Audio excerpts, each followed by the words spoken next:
গত ২-৩ দিন আগে একটা খবর দেখছিলাম। এই খবরটা দেখলাম যে বেশ ভাইরাল হয়েছিল সোশ্যাল মিডিয়াতে। খবরটা হলো যে কোনো একজন মহিলা, সে কী করছে, তার বাড়ির মধ্যে নাকি আশেপাশে কোথাও একটা কুকুর, মানে মাদি কুকুর আর কি, ৮টা বাচ্চা দিছিল। তো ওই মহিলা কী করছে, ৮টা বাচ্চাকে বস্তার মধ্যে ভরে তারপরে খাল না বিল নাকি নদী কোথায় জানি ফেলে দিয়েছে।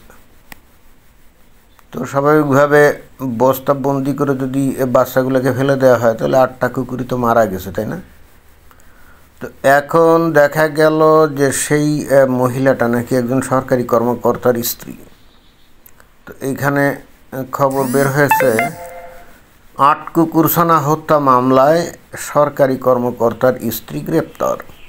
অদ্ভুত কাণ্ড। এই যে সরকারি কর্মকর্তার স্ত্রী, সে যে ৮টা বাচ্চাকে এই যে মেরে ফেললো, ধর্মীয় দৃষ্টিকোণ থেকে সে কি কোনো অন্যায় কিছু করছে? ধর্মীয় দৃষ্টিকোণটা এখানে কিন্তু খুবই গুরুত্বপূর্ণ এবং প্রেক্ষাপট ভিত্তিক।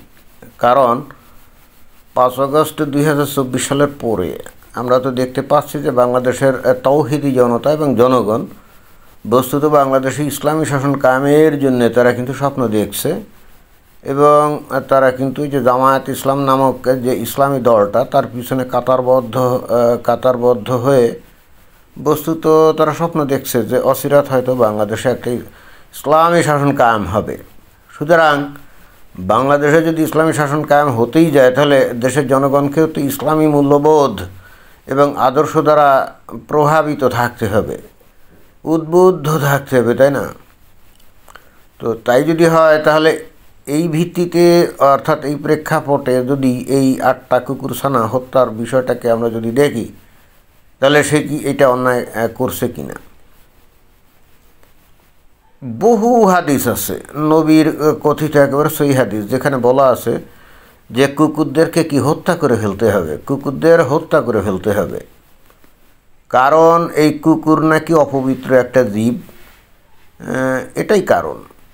এবং নট অনলি দ্যাট, কোনো হাদিসে এটাও আছে যে কালো কুকুর হলো শয়তান। তাই কালো কুকুর যদি শয়তান হয়, তাহলে অন্যান্য কুকুর হয়তো শয়তান না, কিন্তু শয়তানের কি অনুসারীটাই হবে। এখন কি কারণে নবী এই হাদিসে এই কুকুর হত্যা করার নির্দেশ দিয়েছেন আমরা জানি না, কিন্তু এই নির্দেশটা কিন্তু তার আছে। এবং পক্ষান্তরে বিড়ালকে কিন্তু আবার খুব যত্ন করে লালন পালন করতে হবে এবং পুষতে হবে। এবং ঠিক সেই কারণে যারা সৌদি আরবে আপনারা যারা আছেন বা যান, হজ করতে যান, আপনারা দেখবেন যে সৌদি আরবে কোনো কুকুর নাই। সেখানে রাস্তাঘাটে যেখানে সেখানে খালি বিড়াল আর বিড়াল, অর্থাৎ ওখানে বিড়ালকে তারা খুব আদর যত্ন করে পোষে।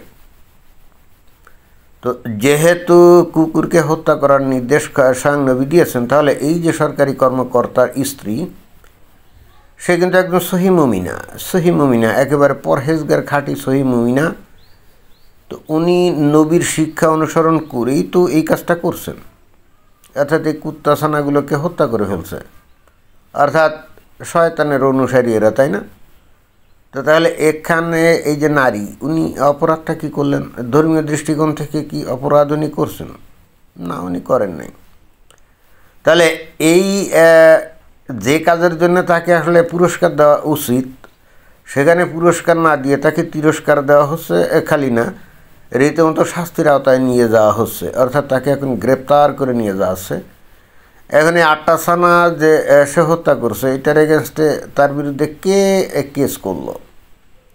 যে কেস করেছে সে কি নিজেকে মুসলমান পরিচয় দেয়? যদি দিয়ে থাকে, সে কি জানে যে ইসলাম অনুযায়ী এই নারীটা একেবারে সঠিক কাজ করছে, যে কাজটা নবী স্বয়ং নিজেই নির্দেশ দিয়ে গেছেন করতে? আমার ধারণা কোরআন হাদিস এরা পড়ে না এবং জানেও না। তবে এই নারী যে হাদিস পড়ছে, এতে কিন্তু কোনো সন্দেহ নাই, এবং সেই হেতু সে কিন্তু উদ্বুদ্ধ হয়েছে এই কুকুরের ছানাগুলাকে হত্যা করতে। অর্থাৎ সে কিন্তু একটা অত্যন্ত একটা সওয়াবের কাজ করছে, অর্থাৎ পুণ্যের কাজ করছে। নবী যেহেতু বলছে, তাহলে সেই আদেশ যদি আপনি অনুসরণ করেন, তাহলে এটা কি সওয়াবের কাজ না? কিন্তু অতঃপর কেন বেরসিক পুলিশ এই মহিলাকে গ্রেপ্তার করে নিয়ে যাচ্ছে? এটা তো আমার কোনো বোধেই আমি বুঝতে পারছি না যে এ কী অপরাধ করলো। এ তো ইসলাম অনুযায়ী সঠিক কাজ করছে, তাহলে একে কি পুরস্কার দেওয়ার বিষয় না, কথা না? এখন অনেকে হয়তো বলবে না এটা নিষ্ঠুরতা, এটা অন্যায়, অমুক। আরে ভাই, তাই যদি হয় তাহলে নবী নিজেই যে কুকুর হত্যা করার নির্দেশ দিলেন সেটা কি অন্যায় না? তাহলে নবীর এই কুকুর হত্যা সম্বলিত কুকুর হত্যার নির্দেশ সম্বলিত যে হাদিস, এগুলা কি এখন তাহলে কি হাদিস কিতাব থেকে মুছে দিতে হবে? আপনি কুকুর হত্যা করলে এটা অপরাধ হবে কখন? যখন আপনি কোরআন এই হাদিস থেকে এই কুত্তা বা কুকুর হত্যার এই নির্দেশ সম্বলিত হাদিসগুলোকে আপনি মুছে দিবেন, তখন হয়তো এটা আপনি বলতে পারেন যে হ্যাঁ, এটা অন্যায়, একটা প্রাণীকে হত্যা করা যাবে না, অথবা এটা কঠিন অন্যায়, এটার বিচার হতেই হবে। এখন আপনি ইসলামকে একমাত্র সত্য ধর্ম মনে করবেন, হজরত মুহাম্মদকে আল্লাহ প্রেরিত নবী মনে করবেন, এবং সেই নবীর আদেশ নির্দেশকে আপনি শিরোধার্য মনে করে আপনি এই চিন্তা করবেন যে সেগুলো অনুসরণ করা আপনার জন্য একান্ত বাধ্যতামূলক। অথচ সেই আদেশ নির্দেশ মেনে যদি কেউ কোনো কর্মকাণ্ড করে, যেমন এই মহিলাটা এই 8টা কুকুরের বাচ্চা হত্যা করছে, তখন আপনি এইটাকে বলবেন নির্মম, নিষ্ঠুর এবং এটা অপরাধ করছে। তো তাই যদি হয় তাহলে নবীর নির্দেশগুলা কি? এবং এখন যদি আপনাকে জিজ্ঞেস করা হয় নবী যে নির্দেশ দিয়ে গেছেন যে কুত্তা হত্যা করার, তাহলে এটা কি নিষ্ঠুরতা না, এটা কি বর্বরতা না, এটা কি অন্যায় না? তো তখন আপনার কি উত্তর হবে? তখন উত্তর হবে কি, এটা ওটা সেটা নানা ধানাই বানাই মার্কা কথাবার্তা বলে, না নবী যেটা বলছে ওটা তো ঠিকই আছে। আরে ভাই, নবী যেটা বলছে সেটা যদি ঠিকই থাকে, তাহলে এই নারী অপরাধটা করলো কি? এই নারীর অপরাধটা কোথায় বলেন? নবীর নির্দেশ অনুসরণ করে উনি যদি এই কুত্তার বাচ্চাগুলোকে হত্যা করেন, তাহলে একে এখন এই যে বিচার করা মানে কি, নবীকে বিচার করা না অনেকটা? 1450 বছর আগে নবী মারা গেছেন এখন, কিন্তু তার কথাবার্তা, তার আদেশ নির্দেশ এগুলো তো হাদিসে আছে। তো এখন যে নির্দেশগুলো হাদিসে আছে সেটা যদি কেউ পালন করে যদি পুলিশের হাতে গ্রেপ্তার হতে হয়, তাহলে এরা কি প্রকারান্তরে নবীকেই গ্রেপ্তার করলো না অনেকটা? আমি ঠিক জানি না এদের মাথায় কী আছে। এই যে সৌদি আরবে যে কুত্তা নেই কেন? কারণ সৌদি আরবে এখন এই যে মোহাম্মদ বিন সালমান আসার আগে সেখানে তো কঠিন শরিয়া আইন বলবৎ ছিল, তাই না? এবং তখনই কিন্তু সৌদি আরব থেকে সমস্ত কুত্তা মেরে ঝেঁটিয়ে বিদায় করা হয়, এবং যে কারণে কিন্তু সেখানে কোনো কুকুর নাই।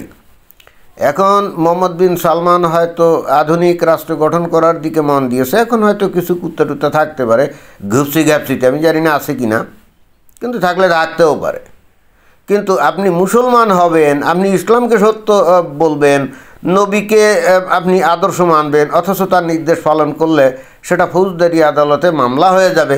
তাহলে তো আপনি ভাই নবীকেই ফৌজদারি আদালতে আপনি দোষী সাব্যস্ত করছেন, তাই না? এই কমন সেন্সটা কি আপনাদের নাই? ধন্যবাদ।